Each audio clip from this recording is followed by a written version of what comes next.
So this is a really exciting conversation to be having tonight because the two of you have never actually appeared in conversation before. And yet there are such striking similarities between your works in such strange and unexpected ways. So a bit of context, Dandelions is a brilliant, searching story of Thea's family history, particularly of her grandmother, but it sort of plucks at, unstitches the notion of the family memoir in general, and the constant theme of it is the question of home. And Vanessa, Dark Neighborhood, is a wacky, weird, unsettling, linguistically rich, delicious, strange short story collection, and your characters in it are constantly sort of not at home. We get this sense of the lack of homeness. And Vanessa, you're currently a scholar of note at the American Library. You're working on your next project, which is a novel, and you've said about what you're working on now that you're thinking around the sense of home in place, language, and then in the creation of atmosphere and place in prose. So as we sort of center this conversation around homeness, the stability of that concept, the fiction inherent to it, I'm hoping you can tell us first what you're writing, and how home is being written into or out of or around this project. Thank you. So I'm writing a novel. The novel will be set on... I've hardly written any of this novel, this is what I'm here to do. So excuse me if I'm being vague, but I'm writing a novel that's going to be set on a fictional island like modelled on an island sort of like Cape Verde. And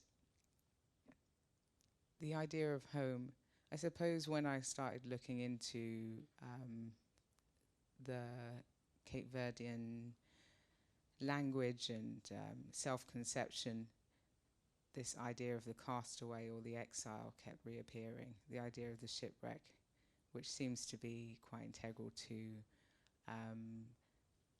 at least from what I've read, the identity of the people that live there, and this kind of Creole identity that's formed there as a result of the forced migration of people there and the integration, the mixing of language, of culture with that of the slaves that were taken there and the people that passed on ships there to reload cargo or whatever they were doing, as well as the European cultures that were there.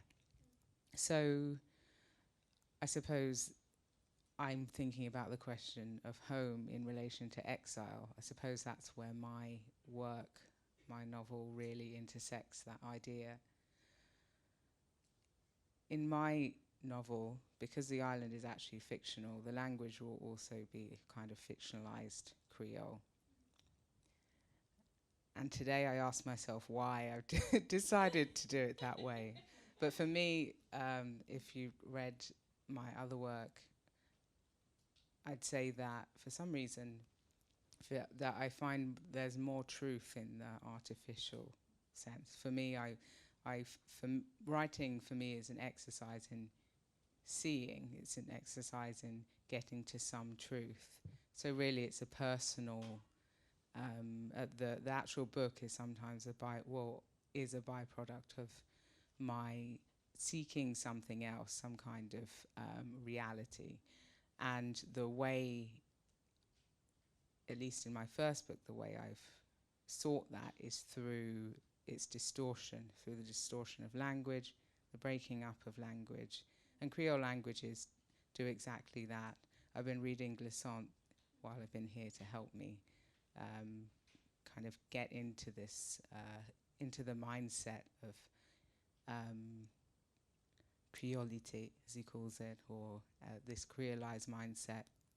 And I've definitely find some more of reality in the fiction. So I didn't want to base, I have an intuitive sense that I don't want to use a real place. I want to fabricate the place because somehow it takes away that barrier for the reader and allows them, I guess, perhaps it makes them work with me. It allows them to create the book with me. I suppose that's what I'm trying to say. And I was kind of doing this in my first book anyway, breaking up a lot of sentences. I lived here in Paris for a while, and I imported a lot of... it was a real turning point for me in terms of my use of language, because it helped me to see, as an English speaker, and as a native English speaker, I think you're less likely to see that your language isn't... like objects aren't their names, essentially, because you never really have to travel between languages when you're an English speaker. So I had this kind of break with my mother tongue while I learned French. And that resulted, I think, not in a conscious way, but in a intuitive way, again, of me reforming the English language that I used when I was writing. But yeah, that's a long answer. And it's excellent because you've said so many things that I want to touch upon. I'm so glad you brought up Glissant, because I really want us to dive into the philosophy and writing of Edouard Glissant later in this conversation and see how we can apply it to both of your writing. I'm not sure if people in the room are familiar with him. He will be explained, but I think his notion of relation is so central to what both of you are doing.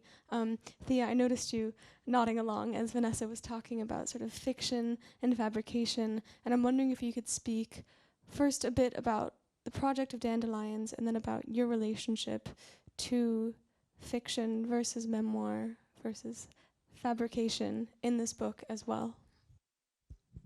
I suppose one of the things that I was nodding along to there was when you were talking about how the fiction can get closer to a truth than a truth, and a kind of a material truth. And I was thinking about how when I was thinking about home and what that means, I was thinking about it linguistically as well, because I'm sort of split between two languages. I'm my Italian self. I lived in Italy. I was born and raised in Italy. I lived there until I was 18, and then I went to England. My mother is British, so I was always sort of split between those two things. And I think when you have that, you are always split between it linguistically as well. So I was thinking about the very word home, and how in English we have home and house. We have a concept, a notion, a fiction, a creation, and we have a material object, a reality that houses us. We have a house. Whereas in Italian, we only have one word. We only have casa. Casa is both home and house. And so I was thinking about that and what that might mean, and kind of trying to fit myself into both of those things, and how I might relate to them, and how they might shape my relation to both countries and cultures.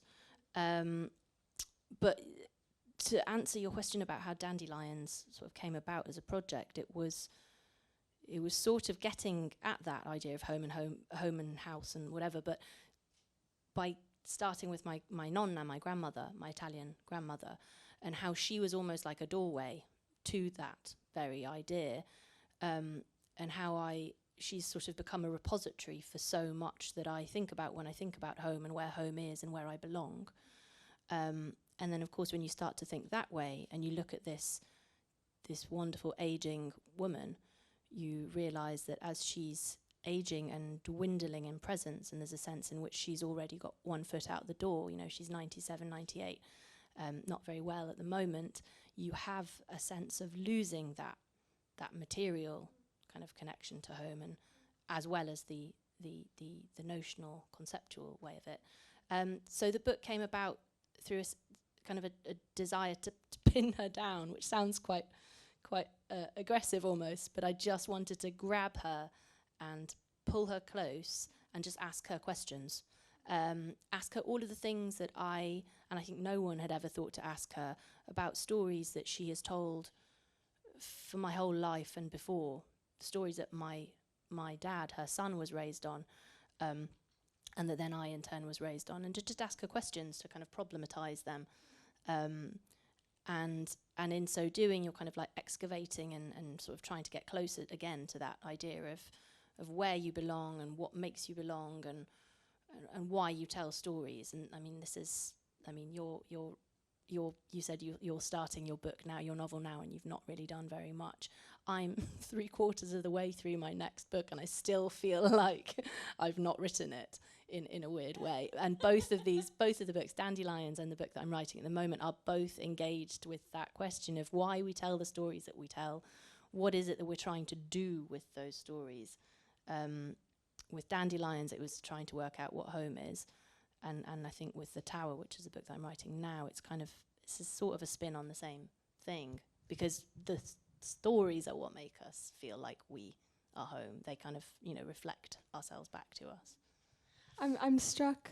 I have two questions for you. Well, I have a comment and I have a question. I'm struck by what you said about this being a workout, about kind of what home is, working out what home is. It seems very similar to what Vanessa was saying about the writing is, in the book, is the kind of product of the exercise, which is the exercise of thought. Both of you are thinking your way through problems in such an interesting way. I'm hoping you can tell us a bit more about the book you're working on now. Good luck. Can I? I don't know. So it's about... it takes as its starting point a story that I was told by my husband, actually, about 10 years ago, more than 10 years ago. He'd gone on a walk with his dad, and he was in the north of Britain. And he saw this tower. It was a kind of a 2-story building, a bit odd looking. It looked a bit like a Dalek. And I only know that because he showed me a photo, which I regret terribly, because it killed something when he showed me a photo. It shut down an avenue of the imagination. Shut down the fiction. It made it real. Shut down the fiction. But he told me, he said, oh yeah, we were just walking one day and we arrived in this place, and just as we were coming to it, we saw this tower, and then we got talking to someone later in the pub who said that, oh yeah, in the early 1900s, a young woman lived there. She went there when she was 18. And then she died there 3 years later. She had tuberculosis. It was a very tragic story. And then he moved on, having shown me this really disappointing photograph. And it just stuck there, that kind of the bare bones of that story, the kind of the faintest sketch of a story stuck there, and I kind of went back to it again and again. And in a sense, I suppose that's what I mean by the return being almost like a homecoming. Every time I touched in with that story, something clicked in me and made me feel like I belong with this story. So what is it then? It becomes an interrogation. What is that story, first and foremost? I wanted to find out what it was. Was there truth? I took it literally. Find out what happened to this woman. I discovered that she was called Elizabeth Ann or Elizabeth Annie or Lizzie, or various iterations of various variations on a name, and there was very little actual documentation there. So I wanted to find out as much as I could about what happened, and then I wanted to find out why I cared so much. Why was I so drawn to this story? What in me made me receptive to it? So that's where I'm at, 3/4 of the way through. I'm curious, now that we've heard of sort of the genesis of your project, if, Vanessa, you could speak of what brings you to your writing projects, both something like Dark Neighborhood, which, as I've said before and I'll say again, is so deliciously strange, and your new project as well. Do you have this sense of something clicking? Do you have the need? Thea, you said earlier that you wanted to sort of problematize everything that your grandmother was saying. For you, is it a project of finding the problem or working through the problem? What's the magnet there? I think I don't usually think through. I don't usually think about what I'm writing. Usually, it just begins. So, I suppose to chime with you, Thea, I think the first image that I have now written it begins with a pilot flying a plane. That's the opening kind of image of this book, and it came to me as I was clearing out my grandmother's house after she died, And there isn't really there isn't necessarily a relation between the two things, other than perhaps I was in a bit more of a receptive attitude, because I was perhaps engaged in this simple task, and I was thinking perhaps again also about this loss of an avenue, I suppose. My Nan, I call her Nan, was born in Jamaica. So it is now a generation of people who, although my mum did live in Jamaica, she was born in the UK, she moved to Jamaica, spent a lot of her formative years there. But that generation, my grandmother's generation, the last, I suppose, generation of patois speakers in my family. And I was really thinking about never hearing that again. I still have a grandfather, but it was the first time I thought, wow, this is now really being removed from my life, because I was born here. I don't, it's a kind of avenue of engagement that is kind of gone, at least in that particular way, through family. So I suppose a lot of those things were coming into my thought, and I imagine that they have something, they are playing a role in what's being formed in this text, in this work. Other things, I really don't know what generated the project. I could give you a list of really disparate things. So there was a film called Casa de Lava by Pedro Costa. He's a Portuguese filmmaker. Again, also very strange. I'm attracted to strange things. A very strange film. A lot of it's in Creole, like Cape Verdean Creole. And UFOs as well. I was thinking a lot about UFOs. I was reading Jung.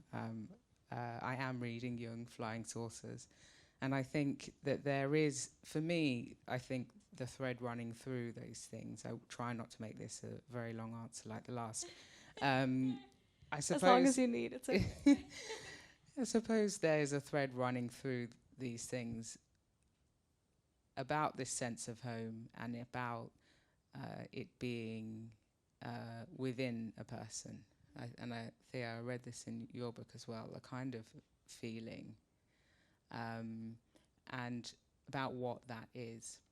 And I think that, I suppose what is pivotal for who is currently the main character, I think there are two main characters, but one of them, after seeing this thing in the sky, loses this sense. He lands the plane, but he no longer lands at home. It used to be home, and now it isn't home. Everything looks alien, everything looks strange. And then what?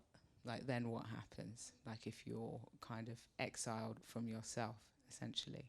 And so I suppose this story of exile is, in a way, I'm exploring it in the inverse, when it happens within a person rather than you're literally exiled from a place or a land, and how that is communicated through his language. Again, which is a kind of very Glissantian thing, where the exile, like, you struggle to communicate with others, communicate your language. I'm paraphrasing him there.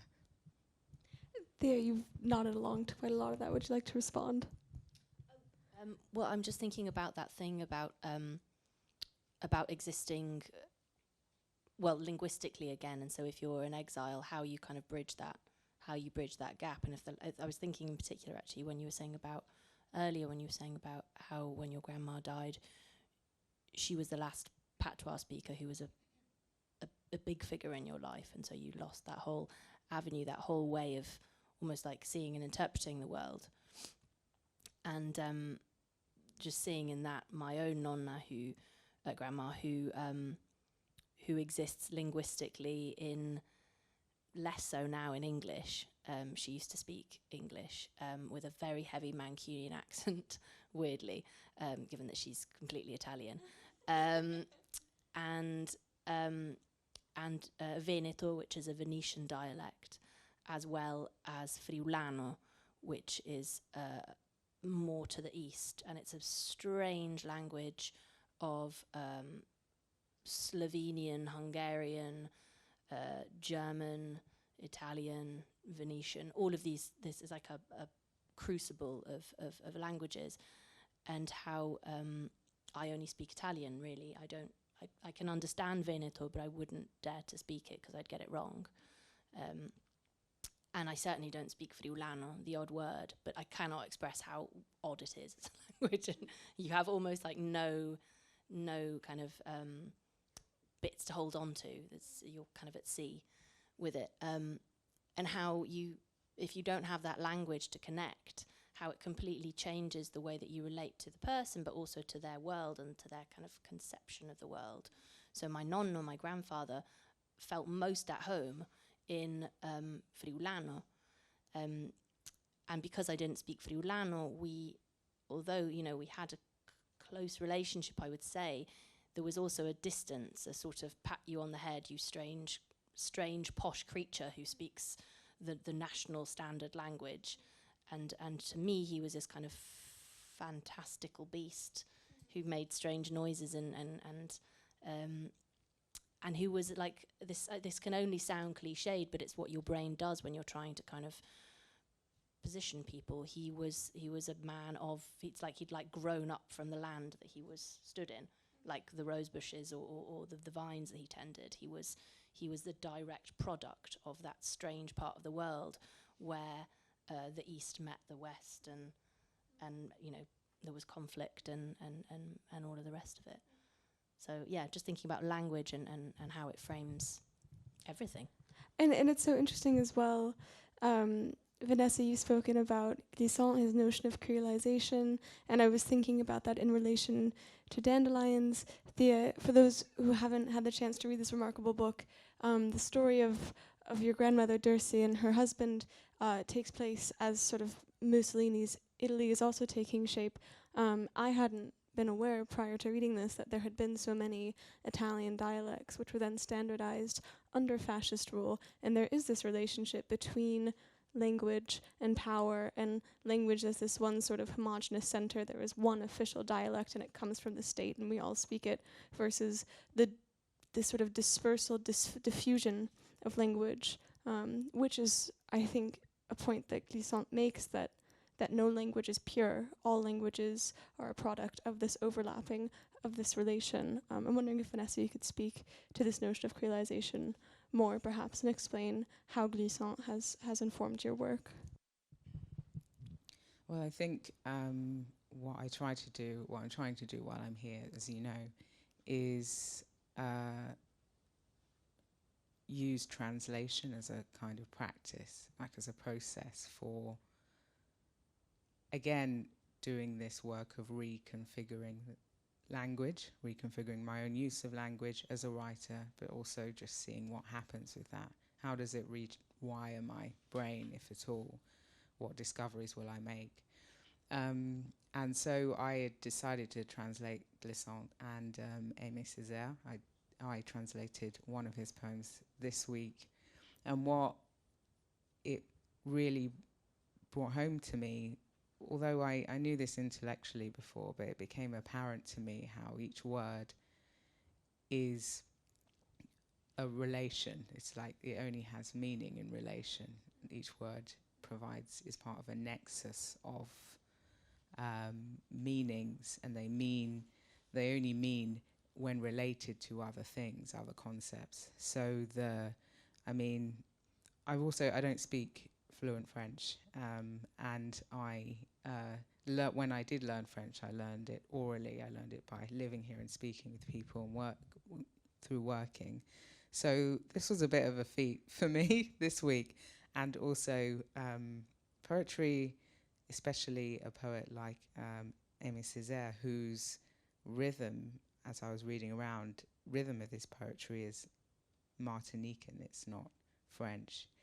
And as I was translating it into English, I find myself putting commas in intuitively where they're not in the text, because for me, I needed to impose my rhythm on it somehow to make it mean something for me. So in a way, this kind of confirmed some things that I already intuited, in the sense that punctuation and space on the page provide meaning. They're as much a part of the language as the rest of it, but is a very literary meaning. It's the written words meaning. Whereas I think, Glissant was, he spoke about the written word, but he was also speaking about relations between people orally. So I suppose this is still coming together in my mind, how I relate to this text. But I think definitely this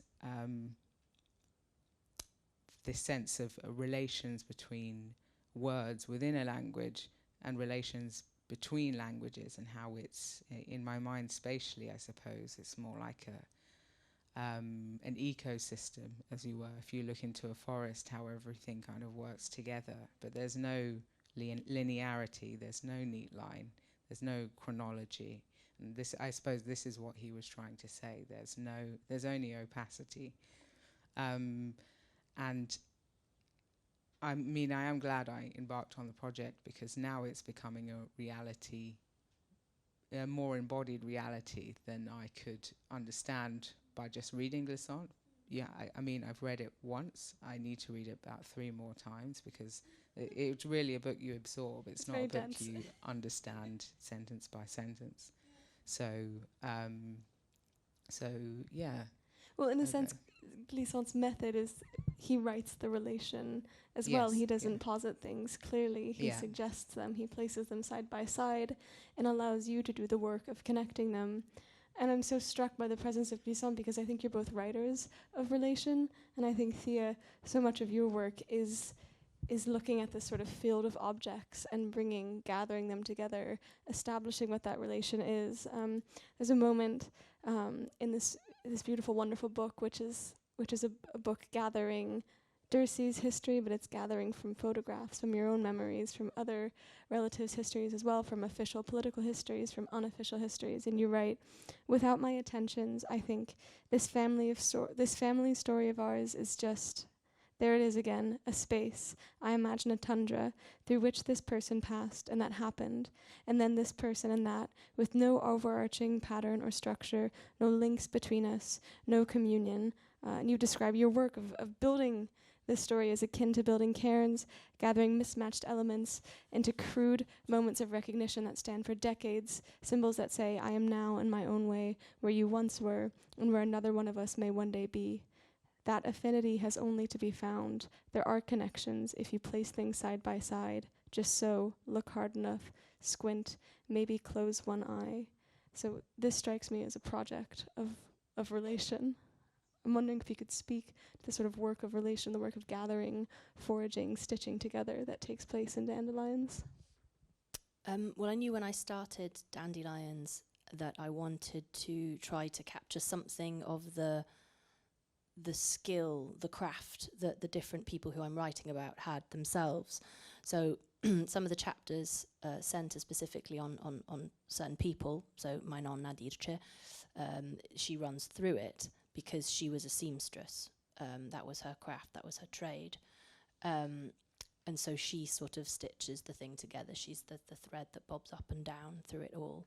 But then other chapters have focuses. So one of them is specifically on my nonno, her husband, my grandfather, who was he was a mason. He worked with stone, specifically a Venetian art of terrazzo, which I don't know if you all know what it is, but it's you see it a lot in municipal buildings and churches and department stores.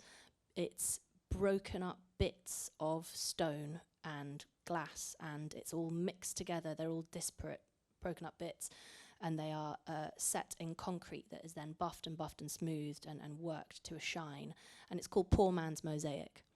And it exists in loads of places, as I said, churches, department stores, airports. In the UK, it became very popular after the Second World War, as it did in other territories, in other places, because it was a perfect example of how to create out of destruction all of these buildings that had been bombed to smithereens, you could go and scrape up the remnants and rebuild using what was broken. And so I wanted to try to do something like that as well in my own writing, as you said, drawing on bits of memory, bits of history, bits of all sorts, really, of whatever I could find and whatever seemed to fit. And sometimes you didn't really notice, or I didn't really notice how they fit until I looked at them a particular way, until I positioned them here or there. And then if you look away, you've lost it again. But you know it's there because you found it once. You saw that the green over there picked up the green down there, or whatever it was. So that was one of the things that I wanted to do. And he was also a skilled wood. He worked with everything. He could literally do anything. It was quite annoying, really, in retrospect, given that I can't do anything, but sometimes I can write some words.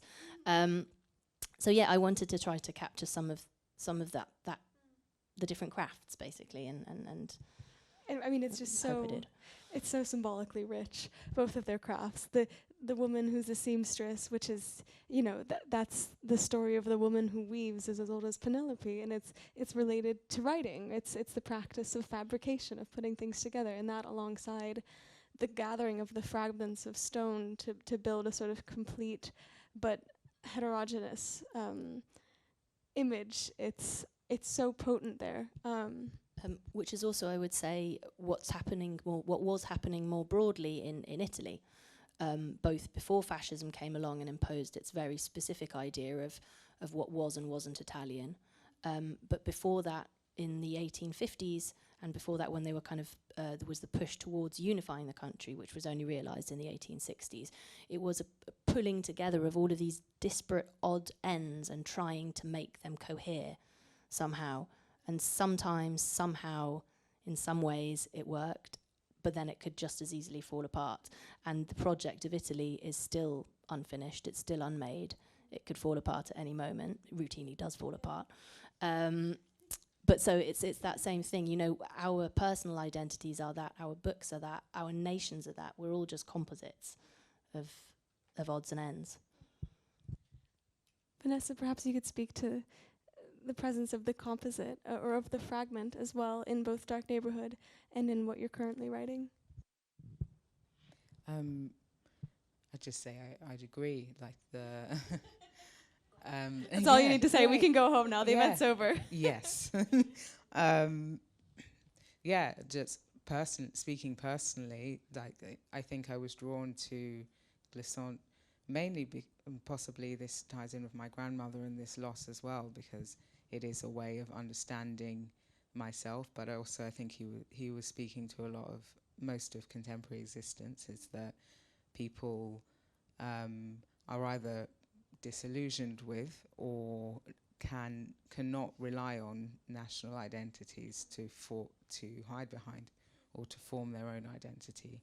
Lots of us, like me, find ourselves in some combination of colonial history, slave history, British, and somehow you draw together these identities, and really it seems that the acceptance of this requires you to accept a lot of our history as a nation as well. I guess I'm speaking of Britain. In some way, you have to accept it all to accept yourself and your existence. So definitely it chimes a personal bell there. And I suppose with the book, again, the unwritten book, but the fragment in terms of language that I use in Dark Neighborhood, I'd say it's less about fragmentation. It's more really about incorporating the gap, incorporating a pause. So to explain it to anyone who hasn't read it, in a lot of the sentences there are these gaps, which initially began because I wanted to incorporate a rhythmic pause, so a gap in the reading of it. And I read everything aloud when I write, so when I read a pause, I put a gap in there. And so there's a kind of typographic dimension of visually of how it looks, but also I guess it incorporates, when it's read aloud, incorporates this emptiness, I suppose, this void within the sentence as well. And I've been asked a lot about that, but again, I don't really, when I'm doing something, I do it because I like the way it sounds, I like the way I wanted it there. I had a very strong sense that I wanted it there. When I read the work aloud, I read all the pauses. They're unnatural pauses, they're not kind of musical pauses. They're awkward to read, and they come what you'd say is the wrong place. But I like them there because somehow, again, seems to me to get to the truth of something. There's a silence that perhaps you often miss in the spaces between words. And I'm trying to call to mind a quote from someone I read about silence, but I can't remember it right now. You'll remember it in exactly 20 minutes when the event is over. Yeah, later at 9 p.m. or when I'm in bed, I'll remember it. So it's less about fragmentation. It is more about incorporating this emptiness, incorporating the silence into the story somehow, into the text.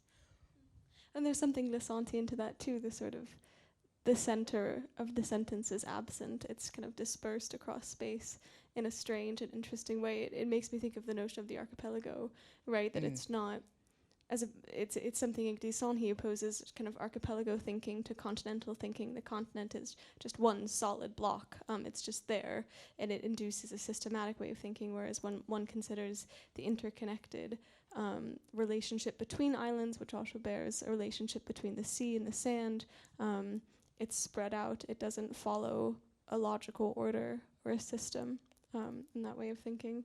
And it strikes me as well, a final comment, and then I'm done, that Dark Neighborhoods is sort of written in an archipelagic way, that there's no immediate logical connection. We could go on and on about that, but as I'm thinking about Glissant as well, there's one other sort of symbol I wanted to turn to before our time is unfortunately up. We have to turn to the audience, and this is an opposition that Glissant makes between root, identity, and then I'm not sure if he uses the word rhizome, but that's certainly what was taken up by other thinkers later in time. And I think both of you contend with the notion of the root and the rhizome in different ways. And Thea, I want to use this as an opportunity to look at the presence of the dandelion in your book, which is, we've talked about the sort of symbolic potency of the seamstress, of the work with the terrazza, and then the dandelion as well. From page 1 is the symbol of memory in some ways. It's a symbol of things cast to the side, minor stories, things along the side of the road, things saved from the wreckage. Tell us what the dandelion means in your book, and how it might encourage a way of thinking which is not based on roots, but based on interconnectedness instead. Well, the dandelion was there from the very beginning for very material reasons. It's a plate, it's a dish that is at our table every time we sit down for lunch or dinner when we're at my grandma's. She gathers dandelions, she always has. Even when she lived in Manchester, she would go and gather dandelions from behind an abandoned warehouse, and all of the British people would look at her like, what is she doing? Scrabbling the earth where the cats and the dogs do their business. And what she was doing was she was gathering free food, delicious food, kind of almost like the original food, the food that people have consumed since the first time they saw the green sprouts breaking through the soil. So I knew that I wanted it there at the centre of the book, as it's at the centre of our table. And the more I started to think about it, the more I realised that it is like a ready-made motif, the dandelion, for so much that I wanted to think about. And if you think about just the orb of its head, its pure potential, infinite seeds, just kind of in this fragile tension, barely held together, just a breeze or your breath, and they're dispersed, and you don't know where they'll land. They can carry for hundreds of miles, and then they will hit soil, and they will grow almost anywhere. They grow anywhere. And it strikes me that the language that we use, well, not we necessarily, but people use when they talk about migrants, all of, my family is a family of migrants.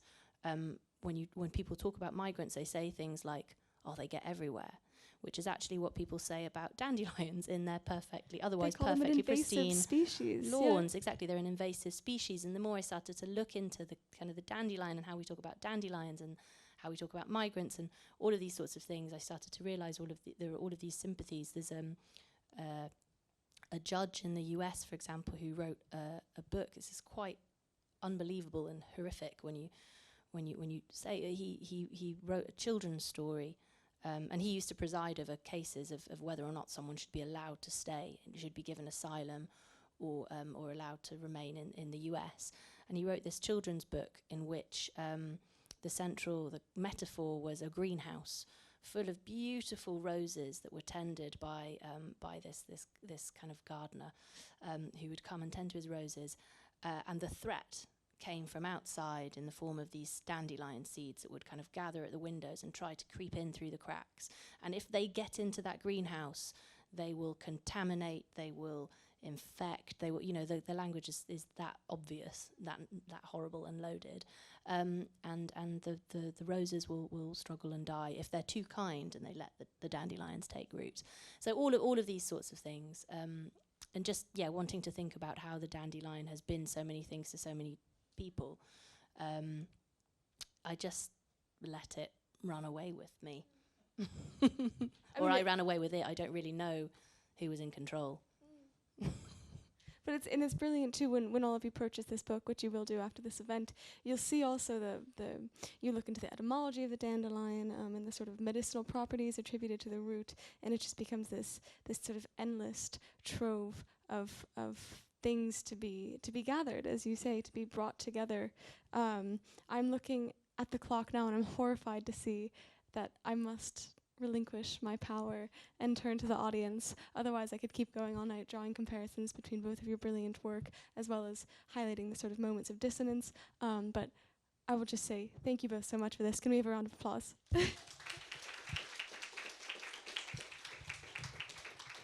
So we're going to open this up to questions from our in-person audience first, and if we have time, our Zoom audience as well. So raise your hand very high, and Alfonso will bring you a microphone.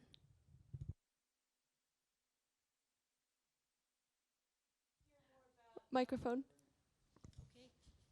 Thank you. Zoom audience needs thank it. you very, very much. I would love to hear more about how, at one point, one of you said that writing in fiction brings you closer to the reality of what's happening.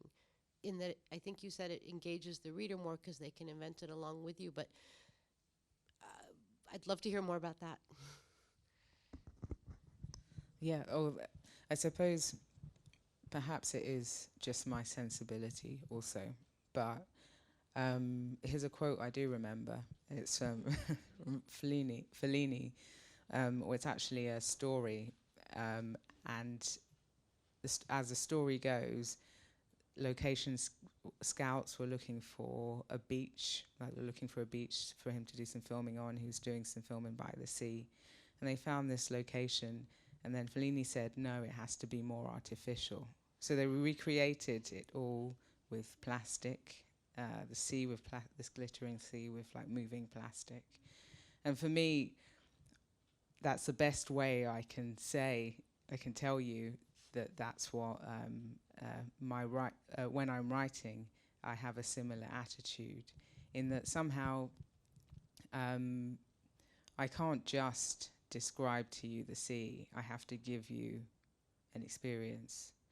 And often when you're trying to give an experience with words, because they're abstract, they as you say, they don't actually have meaning in and of themselves. They don't give you things in themselves. They give you words. So in order to do that, in order to give an experience rather than give you words, give you writing, I need to distort the regular language that we use. That's my feeling, at least. It's not a point I could necessarily argue, other than to demonstrate it. I guess read the book and tell me if you feel the same way afterwards. But and this is also a personal thing for me. Also, when writing it, I cannot be satisfied or get to a point of satisfaction until I've distorted it enough that it feels real to me. So there is this, the thing that I'm looking for is my own satisfaction, and I can only hope that the reader is satisfied as well. So in terms of truth, what I mean is the truth of experience rather than the truth that maybe our eyes provide us, or the truth of everyday language. I think somehow I feel that I need to push through that every day, because I think every day we're not really seeing things.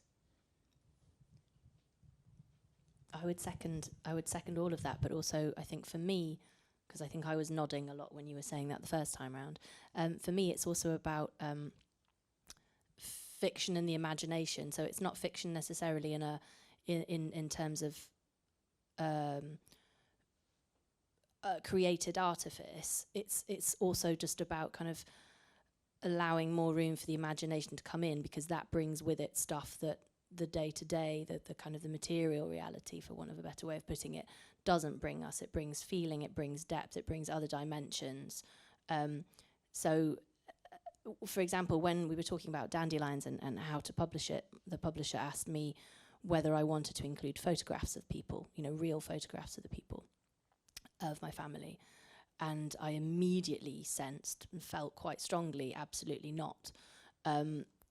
Because as soon as you insert that truth, as soon as you face people with, this is who they are, this is what they look like, it shuts down everything, not just for them, but for me as well.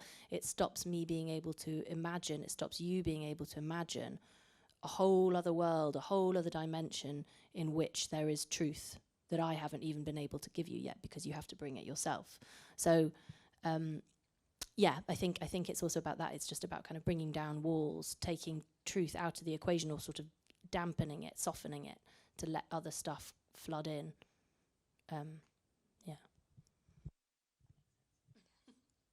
Other questions? Thank you both. I have a question for Thea. You mentioned that one impetus to write Dandelions was the feeling that this world would, or your access to a certain world would die with your grandmother. Having written this book, does that access still feel as provisional, or do you feel it somehow is solidified or made real in a different way? It's funny that I get that question and I never know how to answer it, because it changes from day to day. I know that what I have there is an artifact of a particular time, a particular moment of understanding. It's a point that I reached, a sort of peacemaking, I suppose. But it was only valid for then. This is 2 years ago. I already feel different now in some respects in terms of my relation to Italy. It's another 2 years that I haven't lived there, another 2 years that I've become a bit lazier in reading the newspapers and feeling that kind of connection with the day-to-day politics and runnings of the country, I suppose. In parallel, my nonna is getting older and quieter. She's actually stopped recently. She's not very well at all. She stopped telling her stories.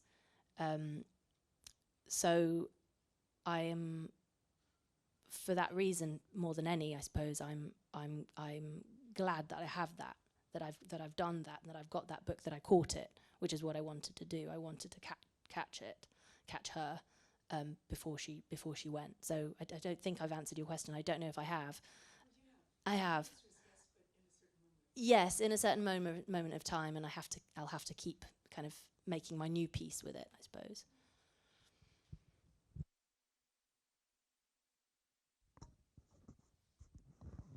You each mentioned the loss of a dialect that grandmother spoke. And I remember 50 years ago, I spent a year working in Naples, And at that time, the kids in Naples who spoke Neapolitan couldn't talk to their kids in Rome who spoke Roman. There was a gap in communication. So now, with the increasing, most people speak Italian in Italy, and increasingly there's English spoken throughout Europe. What do you think? You could say this is a good thing, that it facilitates communication among people, but on the other hand, it's a loss of the richness of the individual languages. What do you think of the pros and cons of this? I think people might be able to speak to each other more, they might be able to say more, but that doesn't mean that they understand each other any better. If you think back to the First World War in Italy, I was saying this before about how young Italy is as a country. During the First World War, there was this apocryphal story about how Italian soldiers in kind of opposing trenches almost fired on each other because someone was speaking Turinese over there and someone else was speaking Venetian. They still weren't speaking Italian to each other. And a lot of people don't actually realise that after the Second World War there was civil war in Italy because Italy was that not Italian. It was not a country. So I think I can only feel a sadness that the languages that I don't speak are disappearing, and it's still very recent. In the 70s, most people, their main language was still a dialect. At home, they mostly spoke dialect. They would speak Italian professionally. But at home and with friends, they spoke dialect. Now that's not the case anymore. And as I say, I don't know. I mean, I don't think it's made things better. Yeah, I'd second that and say that we may speak the same language, but often that means there's much less effort made to actually understand, because there's an assumption there that we're speaking the same language. But I mean, if you've ever looked at Twitter for 5 minutes, you see that people aren't speaking to each other. It's the same language, but people aren't speaking to each other. I definitely say from my experience also there is something really valuable, and I suppose this is what I was trying to evoke with the word silence, with the gaps I used earlier. It's this liminal space when you're between languages. When I was here, I remember trying so hard to understand what people were saying, harder than I'd ever had to try before. And that was a real gift for me, I think, or the real gift of when you catch the first few words, how suddenly you're not just jumping into one other language. There's a whole world of relation that opens up to you that I only really gained through leaving my own language behind. So, yeah, sorry I can't think of any positives. But I do think that the homogenization with English perhaps isn't... Well, I don't know, actually. I can think of a positive in that it's never... just as people, as we are mixed, but we're not the same. No spoken version of English is going to be the same. The English of the UK, English of London isn't the same as the English of Manchester, say. The English spoken in Nigeria isn't the same as the English that's spoken in Jamaica. It's actually people do make it their own, which again is something very exciting. It's another kind of dialect, perhaps. It's not necessarily another language, but that is something. I don't know. I guess let's see what happens with that. Something kind of magical that could come out of that. Can we have a final round of applause for Thea and Vanessa?